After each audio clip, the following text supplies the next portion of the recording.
All right, friends, we're back on a Monday. Victory Monday for the New York Football Giants. Andy, what are we breaking down today? Adam, we're talking about the first 8-9 games of the season. We're talking about your man, Devonte Booker, maybe. We're talking about maybe some head coaching and offensive and defensive coordinators and game plans. But more importantly, Adam, are we talking playoffs? Buddy, maybe might be the theme of this show. We're going to get into all of it, breaking down the game and beyond for the New York Football Giants right after the theme music.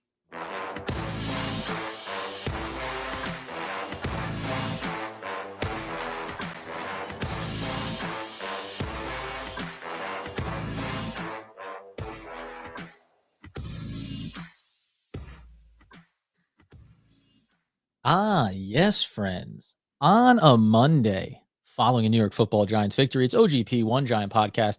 I am your host, Adam Armbrecht, at Adam Armbrecht on Twitter, also covering the Brooklyn Nets for the Locked On Nets podcast. And over there, the generational season ticket holder, healthy, wealthy, wise, and recently recommitted to his relationship with his wife, Mr. Andrew Mackwitz. How are we, sir? Anniversary weekend with the wife. So we actually passed off the tickets to some other family members to go attend the game. Coincidentally, Adam, ended up being in Jersey City and stayed at the same hotel as the Raiders on Saturday night. So, Saturday there was a bunch of people signing autographs, and then Sunday, as they were going to the buses, we were checking out so all the players. I should have thrown a little bit of trash talk in there, but it looks like the Giants didn't need my support anyway. Yeah, I mean, listen, you kind of threw this out there before we got on the podcast. Oh my God, I was at the same place that the Raiders were. Ran into some punters, maybe a running back or two. Like, where's the? You're a salesman, Andy. Get in the mix. Slide out a business card. Hey, we got a podcast. This is the classic rubbing of the elbow scenario, and it just seems like you're letting them go by the wayside. You know what? Something tells me after that performance that the Las Vegas Raiders put out there, nobody would want to come on a Giants podcast to talk about it. We don't have to reveal that part of it and say we're just we're a podcast. We have That's no true. clue what the intent of the content will be once once we get going on it. We were going to get into the game here. Obviously, the Giants do get a victory. It is we'll debate about whether or not it's that surprising to get a 23-16 win over the Vegas Raiders. Although, I will say just in general that the score lines the last few weeks have looked, I think, different than what we anticipated. And we're going to get into the defensive side of the football as well. Right off the top, though, there's a couple of things I want to touch on here. The first one is you go back early in the season, the Giants lose the opener to the Denver Broncos. They lose on a last second, felt like you could have won it against the Washington football team. We said back then, like, all right, game week 3, listen, hasn't started the way you wanted it to, but what an opportunity to come out, beat the Falcons, be 1-2. No, you could be 2-1 and see if you can get yourself back on track. They lose that game, but then they follow it up with a somewhat surprising victory over the Saints. Much like last week, the week prior against the Kansas City Chiefs, where now different in terms of thinking this is a very gettable team, but Kansas City has not looked right for a lot of this season. So hey, great opportunity. Get to 3-5. It means you're right there. You're a step away from being within a game of 500. We know what the back end of the schedule looks like. They come up short. They lose 2017, and then somewhat surprisingly come out and end up beating the Raiders. They are doing this delicate dance, Andy. I'm just curious. Do you feel like the New York Football Giants keep you hanging on here, even though it's only 3-6? Do you have that sense of like, they're doing just enough to keep me interested? You know what the feeling is? It's frustration. Yeah, there you It's go. like after the game, I was like, "Oh, good thing we won."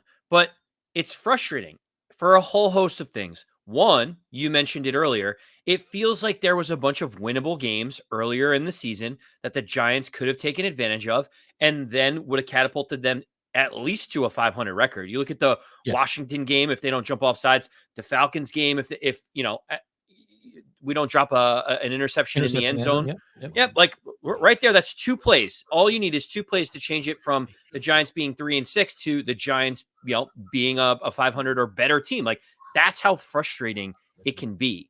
And so, the other piece of it for me is it's also frustrating the way the Giants win games. I know that every team in the NFL is like, just take the win, good, bad, or ugly, doesn't matter. Wins are all that matter. But it's like, even in this game against the Raiders, it didn't feel great. Like it wasn't like the offense was humming along and they had this like really strategic game plan to combat what the Raiders do really well. Like it didn't feel like that. And so the Giants win, but it's frustrating in how they won. And then it also makes you frustrated at the fact that there's so many other winnable games that could put the Giants 1 or 2 games out of the division at this point. And that's a lot of where you do take a step back and you say, and almost right, you watch Dallas loses and you think, oh, what could have been? And we're not in the same league as the Dallas Cowboys right now. We all know that, but just, hey, some intrigue, right? You still have another game with them later in the season. Who knows? Maybe you get healthy. And to your point, like, and we said this last episode about you are what you are, right? Like, if you're an undisciplined team, if you take too many penalties, if you lose the close games, then that's kind of the team that you are. You're a team that usually loses the close games as opposed to pulling them out. So, as we do turn our attention into this game, I think there's a lot of different things we can talk about. I threw out something on Twitter that probably surprised you in the fourth quarter from an offensive standpoint.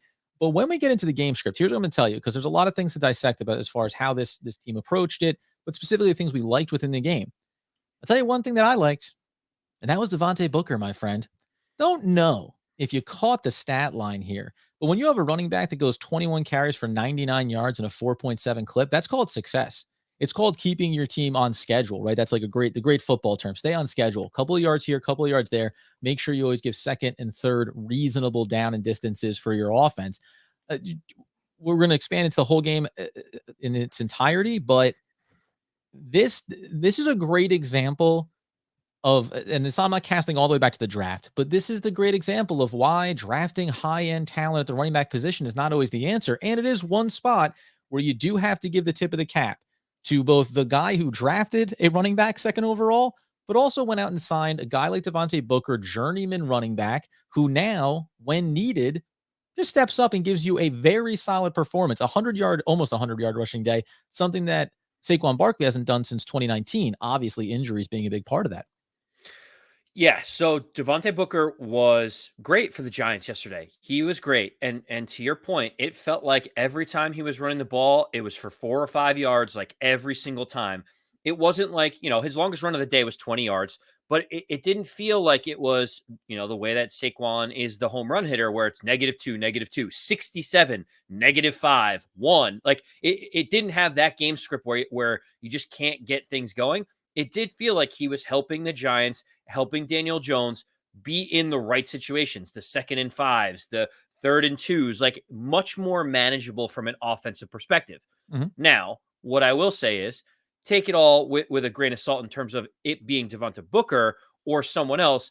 The Raiders are one of the worst run defenses in the entire NFL. They're 29th in the league. They give up over 131 yards on the ground per game. So you give credit to a little bit to the game plan to say, hey, we're going to run the football. That is going to be our calling card today. But Adam, I won't give too much credit because there's going to be some stuff that we need to dissect about the game strategy outside of running the ball good. Other things, what are we doing? Yeah, I mean, that's the interesting piece of it, because you're right. The Raiders are a bad rushing defensive team in the league, but the other side of it is the passing side of the ball, they are 5th best in the league in terms of yards per game. So that's a reality. They're good against the pass, they're bad against the run. Okay, but in a game when it was what? It was late in the second quarter or maybe even the third quarter before Daniel Jones had a completed pass to a wide receiver.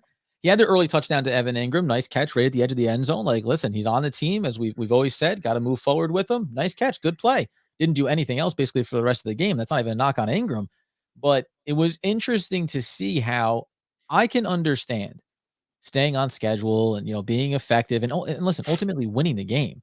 But this is a pretty hard pendulum swing to say, having the sample size that we've had with Kadarius Toney, who he was out there and who knows, coming off the injury, right? But you still had Darius Slayton as well. Kenny Golladay got back out there, had a couple of nice catches that moved the change in key spots. But boy, was this to me, a somewhat high risk, high risk reward decision by the Giants, because you say, we're going to control the game. We're going to go against what you're bad at, and that's run defense. Okay, fine. But as we know, one sack fumble by Daniel Jones, and all of the sudden the game script changed. So this to me felt like if we do everything perfect, and we don't take any risks in this game, we can get a win. And off of one mistake, that narrowly turned it. And that, I think, is the razor thin margin that the Giants were playing with here in this game, trying to get a W. Now, I'll ask you, does the result justify the method, right? You won the game. You won the game. Or can you step back from it and say, yeah, and this is on a day in a season where Derek Carr has had a very good year for himself. They recently lost Henry Ruggs for his off the field issues, obviously, no longer with the team. You were only an average game from Derek Carr away from losing this one as well. So the reason why it's frustrating is because it actually feels like the way the Raiders played and the way the Giants played is usually the polar opposite of what we've come to expect for the Giants. Where like the Giants make some really good moves that, they move the ball down the field. They have faith in their quarterback. Oh, and then the quarterback throws a pick six. That's like the back-breaking, debilitating pick six. That's Sure. what Giant fans have always been accustomed to. The crazy part is yards per play. The Raiders had a better yards per play. The Giants were 4.5. The Raiders were 6 yards a play. The Raiders had 400 yards, total yards.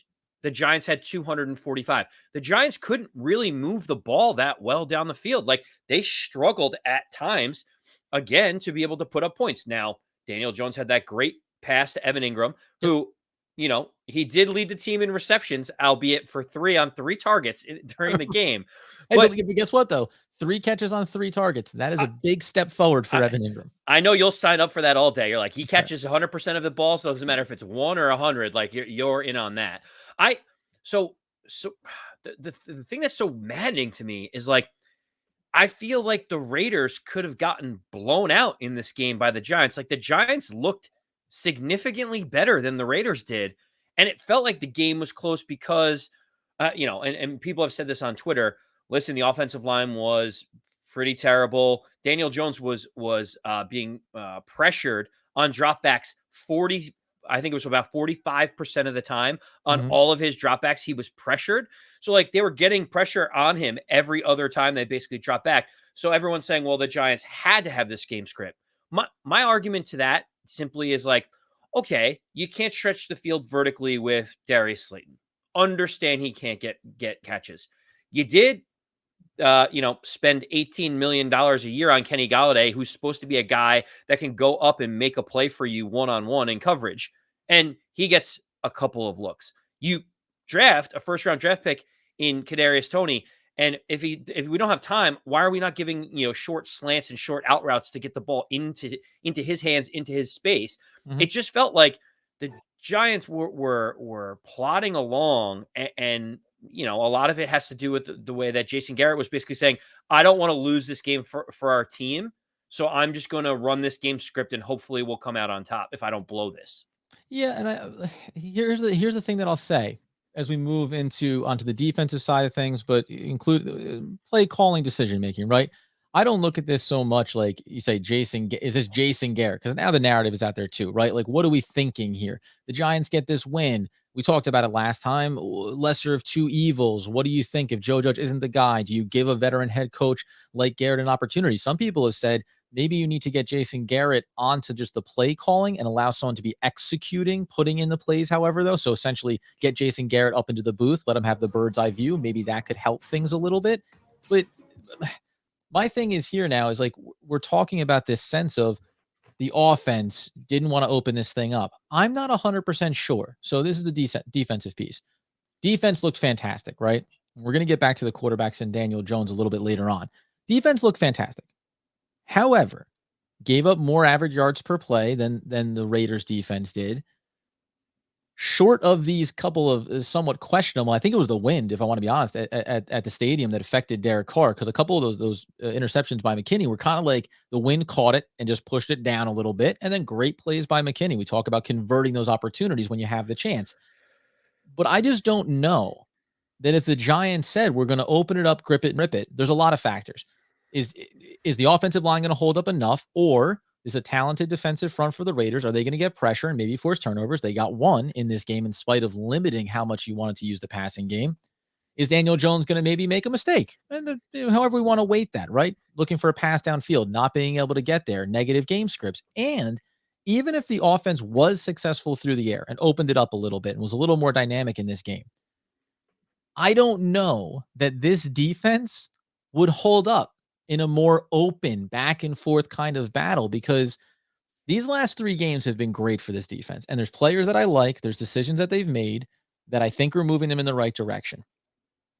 And also, this is not, I don't think that Carolina, the current state of the Kansas City Chiefs, and the Las Vegas Raiders, with what they've recently dealt with on the offensive side and personnel, it's really hard for me to say that these last 3 games are more the reality of this defense, as opposed to it being somewhere in between what we saw early in the year, total garbage, and where it looks now, very stout, right? I think the truth lies somewhere in the middle. And guess what? In 2 weeks off the bye, when you play Tampa Bay's offense, that's going to be more of a real sample size, because everyone that they've played in the last 3 weeks have been offenses that have very clear reasons why they would be struggling in these games. I think what's important to note is the reason why the Giants won this game was not because the defense played amazing. It's because the defense ended up getting stops at critical Yep. moments in the game. It like they were moving the ball up and down the field on the Giants defense. Like I said, 400 yards. They averaged more average yards per rush and more yards per pass than the Giants did. They were Mhm. moving the ball. The big number, Adam, is the red zone touchdown percentage, right? Yeah. In the red zone, the Las Vegas Raiders got there 6 times and they only put 7 on the board once. 1 out of 6 is not going to win you any games in the NFL. But I'll give you an example. The middle of the road in red zone touchdown percentage is a team like the Jacksonville Jaguars. They're at like 63, 64% of the time they're in the red zone, they're scoring a touchdown. The But they're Raiders but they going are one of the better AFC teams coming off that victory over the Bills, as we all know. that is a whole nother thing. It's like what happened? It was like upside down Sunday in the NFL with some of these games. Like, look at the Cowboys laying an egg to the Broncos. You look at the Bills and the Jaguars. But yeah, so the idea is Las Vegas is not great in the red zone. Obviously, this week moved them down even further. They're 27th in red zone touchdown percentage at Mhm. about 53%. So even if they got to what their average was, about 50-50, you're talking about adding 2 more touchdowns to the Raiders score, not to mention them missing a field goal that was a chip shot, and not to mention, Derek Carr handing 7 points to the New York Giants defense. Like when you add all this stuff up, the, the game plan and play calling could have looked horrific if the Raiders ended up punching the ball into the end zone 1 more time or 2 more times. And so for me, it's like that's why this is so frustrating. I should be happy that we won this game. I should be excited that we're finally getting wins. And yet I'm kind of sitting here saying we kind of got lucky. They couldn't finish in the red zone. They threw a pick six and we ended up holding on to survive, right? Well, yeah, and again, guess what though? Like, this is what I think this team is this year. Like, this is their best path to win games, at least until they're 100% healthy, and that specifically goes across the offensive line. Until you're capable of allowing some things to develop, because guess what? Even the trick plays looked predictable when they tried to do that pass. They tried to use Kadarius Toney a Darius couple of Tony. different times. Yeah, and it was like, holy crap! Like, our trick plays are getting blown up. They were reminiscent of when you'd say, and anywhere, Jason Garrett or otherwise, right? The last half a decade where you go, it's going to be a draw up the gut. It just, you knew the play was coming. Usually trick plays are like, oh my God, can the defense recover? No, instead they're blowing it up, right? So it just, it's difficult for me to look at this team in spite of a couple of explosive games from Kadarius Toney, right? In spite of what looked like almost Saquon Barkley getting back. It's been a myriad of injuries that have unfortunately prevented them from really developing that chemistry on the offensive side. But the interesting thing to me would be, again, these last 3 weeks, we would all agree the versions of these teams, whether it's, Carolina coming back down to reality, Sam Darnold kind of being a bust now there in his second team, the state of the Kansas City Chiefs, which, by the way, quick side note, the Jacksonville Jaguars, the way they played against Josh Allen, the way that teams are playing against Patrick Mahomes. This is the, okay, you want to blow out over the top to Diggs, to Tyreek Hill. What if we take that away? What does the offense look like? And are you capable of adjusting it? And right now you're seeing, this is always the ebb and flow of the NFL, where now defenses are balancing the books a little bit more. You know you're going to give up points, but if you start to take away 1 or 2 possessions per game because you don't give those big explosive plays up, all of a sudden you hang around a little bit longer. So, side note there. The the But the thing I was going to say about the Giants, and it follows the game script of every single game so far going in and coming out of them, is I truly do think the Giants could beat virtually any team in the NFL and also get blown out by any team in the NFL. Like I think there's a world where like the Giants are kind of middle of the road and it's like Jekyll and Hyde, what team shows up, ball bounces directionally one way or another, and all of a sudden the Giants could win against anyone. They beat the New Orleans Saints, who look like they could be a playoff team. Carolina looks like that win doesn't look as great as it did anymore. But Las Vegas was leading a division with that Kansas City Chief Patrick Mahomes team. So the Giants are showing that they can compete in these games. And I think that's what brings me back to this. Like, man, things could be so much different, Adam. If we win that Washington game, and right now we're 4-5, you have the Cowboys losing, you have the Eagles losing, and you're sitting here saying, hey, listen, we still get Dallas one more time.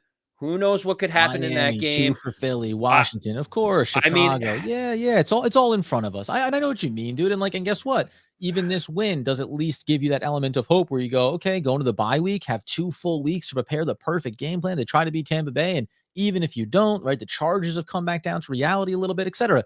The season is still open, but here's the interesting piece of it before we get into we'll close out with some maybe coaching and how we're feeling overall, but here's the deal. The QBR rating for Daniel Jones, right, is a 45.4 on the season right now. And if you go all the way back to the 3-game losing streak they started the season on, well, he had a QBR of 56, 61, and 51. That's above his average for the season. He even against the win in the Saints. Now, there's a win there against the Saints. That's his best QBR of the year, 68.2. After that, though, loss against Dallas in a blowout with a late touchdown that helps it, 60. Had a 6.8 against the Rams. 44, 34, and 48 in this win over the Raiders. So in these last 3 games, when they've gone 2-1, Daniel Jones has actually played some of his worst football of the year. So that's this to me is the other caveat is do the Giants, the things they're trying to figure out if they were healthy, if only. But the best version of this team is when they have Daniel Jones do less and try to control it, try to restrict it, try to be a old school kind of let's pound the football on offense, let's be opportunistic on defense, and then we can put ourselves in a spot late in the game where we have a chance to win. And that's the interesting wrinkle is what have we learned about Daniel Jones over the course of this season? On the one hand, it feels like the first 2 years of his career, I mean, rookie season, we get that, but last season, well, injuries, right? We don't know. No Saquon Barkley. Same things kind of happened this year. But I'll ask you, is the team talented enough in spite of the injuries? Or is there enough weapons on the offense where what's more likely that Jason Garrett has a hard time, and the coaching staff as a whole has a hard time scripting and developing a successful offensive game plan that uses the talent and value of Daniel Jones, or that Daniel Jones is maybe not as capable of running the more explosive offense successfully without having some of the mistakes that can be costly and end up putting you in situations where we're going to lose 35-17, 35-20, as opposed to late in the game, not looking for Daniel Jones to make the last big play to get you the win, but looking to the defense to say, hey, if you can get this stop, we get out of here with a victory. And it's because we're restricting, we're protecting, we're trying to mitigate the risk around Daniel Jones. So it is an interesting question to think about. So kudos to you. I'll give you a little pat on the back, Adam. But that's about as far as I can take that piece of it for a couple of reasons. First one is last year, Daniel Jones showed that on deep passes, he was, by some stretch of the imagination, the most accurate on passes over 20 plus yards down the field in terms of how many were expected to be caught and what were actually caught. So Daniel Jones threw an amazing deep ball. He has deep ball, big play potential. He also shows that he can use his legs to be able to manufacture first downs. But the more important thing, and we kind of danced it around it just a little bit, is the fact that defense looks so much better the last couple of weeks. And like when you look at the Washington football game, Daniel Jones played pretty well. You look at the games where he has to put up points, he can put up points. The last couple of weeks, though, when you actually look at what the Giants' schedule looks like, The Raiders are putting up 16 points. The Chiefs put up 20. The Giants had a shot to win, and the Panthers didn't score a touchdown all game, right? So Mhm. like, of course, Daniel Jones is going to look better, and this team is going to win when the defense is giving up 20 points or less, which is not always the case. Earlier in the season, you look at what some of these teams are doing. They're putting up 27 to 30 points, asking the team to do more. And all of a sudden, Daniel Jones is dropping back. And this offensive line, which is getting pressured between 40 and 50% of the time when he Yeah. drops back in these deep passes, is not doing him any favors, and is hurrying the ball, and is the catalyst to me more of why Daniel Jones potentially turns the ball over than just Daniel Jones in general. Sure. Yeah, and listen, that can be fair because I'm not off the Daniel Jones bandwagon. I think I wonder what will become of him and the coaching staff and the GM in this offseason, right? And a lot depends on how these next handful of games go over the back end of the season. But it's interesting to keep an eye on it, right? When he does more and he looks better, are the Giants winning or losing those games? And it's not only what he does, right?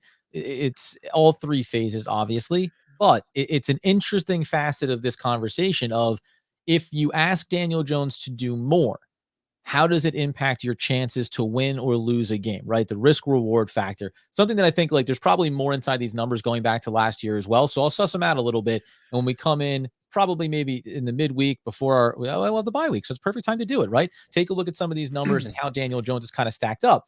The last thing I will say, just to focus in on the defense, here's what I have liked. And this is I'm getting tired of doing it because I at certain points you go, yeah, but think about all the bad that Dave Gettleman has done. The last couple of years, he's done a nice job of bringing in players throughout the season that help improve this team and really change the hierarchy. I'm not sure what happened off the field with O'Shea and Ximines. Supposedly, something behind the scenes around he was a healthy scratch for disciplinary reasons or for rubbing Coach Joe Judge the wrong way. But Roche gets in there, and I'll tell you right now, he's a little bit bigger. He's a borderline kind of almost hybrid end edge rusher in this 3-4 system, but he looks like he's a far better fit and a far better complement to the other linebackers that they have in there. They also brought in another McKinney who's going to be, he got some reps there as well. He's kind of in that Tay Crowder, right? Linebacker, safety ish kind of role. There are some pieces here that seem to be coming along. Dexter Lawrence gets put into that category as well. Uh, The defense does seem like they're getting further and further down the road of continuity under Patrick Graham, understanding under Patrick Graham. The question mark around Darnay Holmes and maybe again in this game script of if Renfro doesn't have some injury issues throughout this game, I think he was going to feast all day against Darnay Holmes. So maybe you get lucky there. But I have liked making these little adjustments and trying to figure out how pieces can fit well together. And I'm highlighting Roche because, again, late round pick in the draft, but a rookie that you got just because he was let go by the Pittsburgh Steelers. I think there's a world where now you come back next season and see what he does the rest of this year. This is a guy that could be a contributor on this defensive side, even just from a depth piece. But this is a nice rotational player that the Giants went out and identified and got their hands on. Zach Rosenblatt had a couple cool stats that he tweeted out. So Black, black. give credit where credit is due. Roche had the sixth best pass rushing grade of all edge rushers that played football on Sunday. Like, is that good on a waiver claim? I think Right. I would surmise that it is, Adam. So that's the first thing. The second thing, and I want to continue to have the positive vibes instead of the frustrating vibes, especially Yes. after a win. Quietly, can we just say that Adoree Jackson has played significantly better over the last few weeks? I think he gave up like 5 yards on 5 targets towards him in this game. He is awesome, and he's looking really, really good. Pro Football Focus grade on the year of 72.5. That is, more than you can ask for from Yeah. a number 2 type cornerback. And the fact that he's young, we talked about investing in this talent. Like, we now have him locked in for a couple more years. It feels good to say, hey, we may have found something here with Adoree Jackson. And you kind of lean over to the other piece of the secondary. We got to talk about Xavier McKinney. I mean, he was all over the field. His pick six, awesome. Jumped in front of the route. Derek Carr just didn't have the arm strength to get it out towards the boundary. Xavier McKinney kind of baited him into it, jumped the route, pick six to the house. First pick six in like a year and a half for the Giants. Amazing. Then he comes back and he has another interception. But Adam, outside of the interceptions, even though those are great, he was the highest graded defensive player in the league by Pro Football Focus yesterday. Yeah. 94.5. He was awesome. He was awesome in coverage. He was awesome tackling. He was awesome reading, Derek Carr and what formations were going on to know where to be. So kudos to that defense for stepping up. This is not a Raiders team that I think we both have a little bit more faith in this Raiders offense than we did Carolina in terms of what we were Sure. able to Yes. do to Yes. them. Like, neither of us have too much faith in Sam Darnold. The You still have defense, Darren Waller, though. You still have talented receivers on that team, and weapons. You still have Jacobs in the backfield. Yeah. oh yeah, but I mean, Leonard Williams was getting pressure. Dexter Lawrence looked good. Like there is a lot of positives on the defensive side of the ball to take away from this. You said Roche Aziz Ojulari looked pretty good. Like he Very he good. he looked active out there. So you're talking about starting to get Had a this nice new. tip pass, had a nice chase down of a swing pass out of the backfield where he came around from the right side, made it all the way to the left to get him down. Yeah, 100%. You're seeing, I think the continuity and the understanding, right? It's taken a long time to get there, but we wondered, Patrick Graham, is this Patrick Graham? Is this Patrick Graham from last year, or somebody who changed his name to Patrick Graham and took over the defense, right? No, but you see how maybe with some new personnel and some young players, it is a process to get everyone up to speed, and you throw in having to deal with losing Blake Martinez and having some guys in and out of the lineup, obviously. Yeah, and someone tweeted, I forget who tweeted it online, but it's like, uh, Patrick Graham looks like he's coaching for his job, right? Yeah. And it's like maybe he should tell the other coaches on the coaching staff they too should be coaching like their job depends on it. Because like Patrick Graham is trying to figure out what's the best way to deploy all of this talent that I have. And clearly, Jabril Peppers, being out for the season is tough, but it just goes to show now we basically know what that secondary is going to look like with Xavier McKinney, with Logan Yeah, Ryan, and like you just know what you have. You don't have to switch things up and say this is how we're going to play. And I think it's resonating with the team. That defense looked much improved. We talked about it before, much improved because that red zone percentage for the Raiders was what it was. But give sure. credit where credit's due. The players made the stops when they needed to, and that's the reason the Giants got the W. As I said, end of the day, the Giants are 3-6. They hit the bye week here.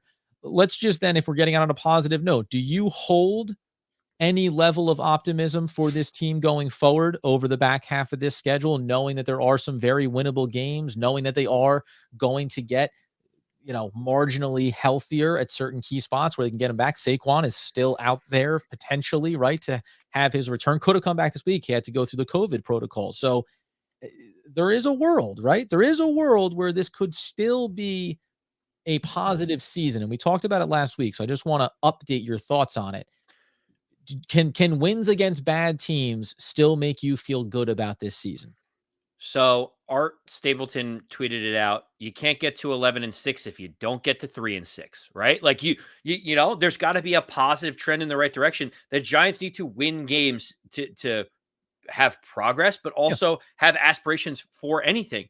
I mean, let's be honest here, Adam. Like with Okay. the schedule the Giants have in the back half of the year, there are definitely some winnable games. Mhm. Now, if the Giants pull the Jekyll and Hyde that we've all come to know and have a love-hate relationship, they could go out and beat the Buccaneers on Monday night after the bye week and then dump the game to the Philadelphia Eagles, and everyone's ripping their hair out like we don't understand this team. Yep. But I will say, like, you look at who's potentially in the playoffs. You're talking the Giants are like 2 games back of the 7 spot right now. Well, here's And the deal. 3 wild cards, right? Extra playoff spot here. And as it stands right now, a team you play twice in your own division, the Philadelphia Eagles, are 3-6, virtually tied with you right now. Washington's behind you at 2-6. The Chicago Bears are at the bottom at 3-5. But in the North, it's 3-5 Minnesota Vikings in the second position. The Saints are 5-3. That's one wild card spot. 7-2 Rams. That's a wild card spot. Only teams in your way: 4-4 Falcons, who unfortunately you lost to. But guess what? Everybody else, if you've played against them like the Panthers, you beat them. Okay. So now if you go out and you win these games, I just listed, we'll go over the record next week of the opponents that the Giants have remaining on this schedule. There's a world where is 8-9 enough maybe to grab that third wild card spot? Possibly. And unlike last year, if you told me you could get to 8-9 somehow, and we'll suss out whether that's really realistically on the table. But if you could get to 8-9 and making the playoffs, I would be excited for that, given where the season started. And even finishing 8-9 and not making the playoffs would still be exciting, relatively speaking. But it'll be interesting. I'm 2-1 over the last 3 games. I'm just cautioning Giants fans here. Look at who they played the last few weeks. Be excited about it. Be happy that they got wins. I don't care how they come. And also know that in the short term, even if you feel positive about this team in the big picture, you do have to remember that they're going to come out of the bye week. They're going to have to play the Tampa Bay Buccaneers, and then they're going to follow up with the Eagles. But then you're going to get the Dolphins, 2 nice little cheap shot wins. But then it's the Chargers and the Cowboys, right? So you have 5 games here where a 2-3 record would actually be a good thing, right? Maybe 3, 3 and 1, don't dream on a dream, right? But if you went 2-3 over these 5 games in a normal context, isolated, you'd feel good about that. The problem is, right, where the record is. So all of a sudden you're going to be 5-9 and going, okay, so how, now what's the next hump to get over? So it'll be interesting to see. But that's why Kansas City game was so important, because there was this sliver of a hope I had that you could go 2-1 over that 3-game stretch with Tampa. Now you're always in this uphill battle. It goes back to where we started. When you don't at least win the game against Atlanta or the game in the division against Washington, suddenly you're 0-3 instead of 1-2. Then you're 2-6 instead of 3-5, right? It's just every time you try to get a positive vibe, there's a little bit of a gut check for you just as far as where this team is. But listen, they're keeping me intrigued. Okay, Well, that's the deal. They're keeping me interested. The one thing I will say, that you just talked about the teams that are in the fight for the playoffs, and it sounds crazy to think that we're talking about any type of playoffs for the Giants. But look at the Saints. You mentioned that they have a winning record right now, but they lost their starting QB. Trevor Simeon's in. They look a little bit less dangerous than they did even a few weeks ago when they manhandled the Packers on opening weekend. That's another team that the Giants have the tiebreaker against if all things are equal. There is a distinct possibility the Giants have to go 5-3 over their last 8 games. Is it possible? Maybe. The Giants have shown that they could beat anyone, but also they've shown that they could lose everyone. And that was my point from before. Could they go 5-3? Hey, anything could happen out there on the field. And in order to do so, Chargers, Bucks, Cowboys, right? You got it. One of those games has to be a win in that mix, right? That's kind of the point here. You got to steal one more game in order to be able to make that possibility happen. We'll see where it goes, man. Listen, the Giants get the W 23-16. The defense plays incredible. A young star in the making like Xavier McKinney makes some big plays for you. These are the positive things that you want. Do we wish that it was all happening simultaneously in all 3 phases? Of course we do. But that is not what it means to be a New York Football Giants fan. You can follow the podcast over on social media at One Giant Podcast. Subscribe to the YouTube channel where we're doing this thing a couple of days a week. Going to try to do some more in-between content, especially over the course of the bye week. Hashtag OGP if you'd like. Sure, why not? Give us a follow on social media as well. And as Andy Makowitz would want, need, and nay, demand the people know. As always, especially after a Giants win, let's go Big Blue.